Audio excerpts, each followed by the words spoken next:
जैसे पुलिस प्रशासन वहाँ पे गई, वैसे ही वो अपने घर से भागकर मेरे इधर आ गई। आके रोड पे खड़ी हो गई थी।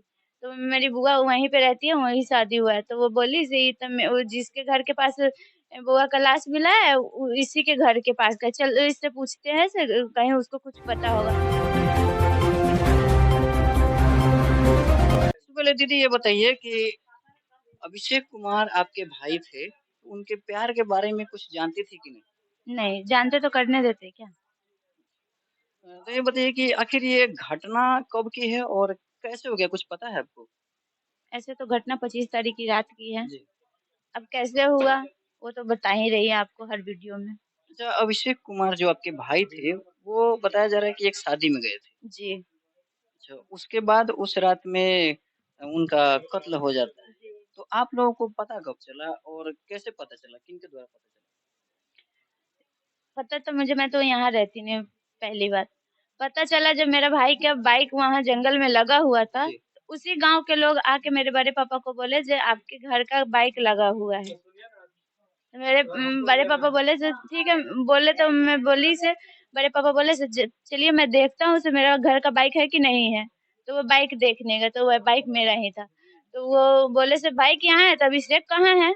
अभी वो बाइक वहीं छोड़कर अभिषेक को ढूँढने लगे। और ढूँढे तो फिर उसी गाँव के लोगों ने बताया मतलब सब सारे जने, ये इस गाँव के उस गाँव के दोनों जने मिलके ढूँढ रहे थे उसको। तो पता चला से बाइक वहाँ है और उसके वो थोड़ी दूर हट के एक गड्डी थी, उसमें अभिषेक का लाश पड़ा हुआ था। तब हम लोग को पता चला। अच्छा, उसके बाद ये जो मंजली आई हुई है यहाँ, उसके कितना देर के बाद यहाँ पे आ गई? जैसे 8-9 बजे तो बाइक की खोजी होने लगी। उसके 1 डेढ़ घंटे बाद उसका बॉडी मिल गया। और जैसे पुलिस प्रशासन वहाँ पे गई, वैसे ही वो अपने घर से भागकर मेरे इधर आ गई।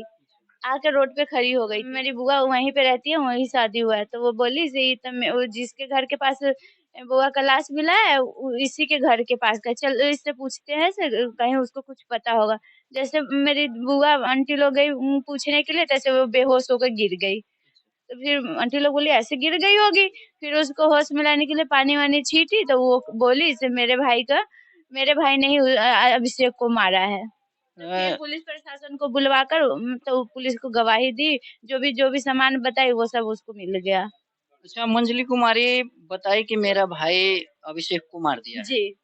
जो उसके बाद पुलिस प्रशासन आई और पुलिस प्रशासन के द्वारा अभी क्या कानूनी कार्रवाई किया जा रहा कुछ भी नहीं। नहीं अभी फ़ोन ट्रैक हुआ है, नहीं मुझे फ़ोन मिला है, नहीं उसका भाई गिरफ्तार हुआ है, और क्या कर रहा है वो? है? अच्छा, आपको प्रशासन पे विश्वास है या नहीं है? विश्वास है तभी तो अभी तक चुप रहे हैं। विश्वास है तभी चुप बैठे हैं ना। अच्छा, प्रशासन से आप और बिहार सरकार से क्या माँग करना चाहती हैं आपके भाई के मर्डर के केस में? कैसे? जो जैसे मेरे भाई को वो मारा है, वैसे जो जिसका हाथ है, पहले तो उसका भाई को गिरफ्तार करेगी और उसके बाद जो भी दोषी है, उस सबको फांसी की सज़ा होनी चाहिए। अच्छा, कहीं न कहीं आपको ये लग रहा है कि नहीं लग रहा है कि कहीं न कहीं मंजली भी इस केस में शामिल है? अब ये तो मैं नहीं बताऊँगी। ये तो कानून की ज़िम्मेदारी है, जो वो खोजे से इसमें किसका हाथ है। अच्छा, आप लोग जो मंजली है, अभिषेक की प्रेमिका है जो मंजली कुमारी, उनको कितना दिनों तक घर पे रखिएगा?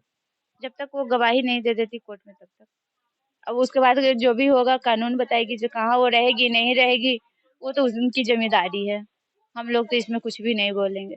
जब तक उसका भाई गिरफ्तार नहीं हो जाता तब तक फ़िलहाल तो वो यहीं रहेगी। चलिए दोस्तों, बहुत-बहुत धन्यवाद। आप देख रहे थे अभिषेक की हत्या की कहानी और मैं प्रशासन से गुज़ारिश करूँगा कि अभिषेक कुमार को जल्द से जल्द न्याय देने का प्रयास किया जाए। तब तक के लिए बने रहिए हमारे साथ, देखते रहिए मेरा न्यूज़। जय हिंद, जय भारत।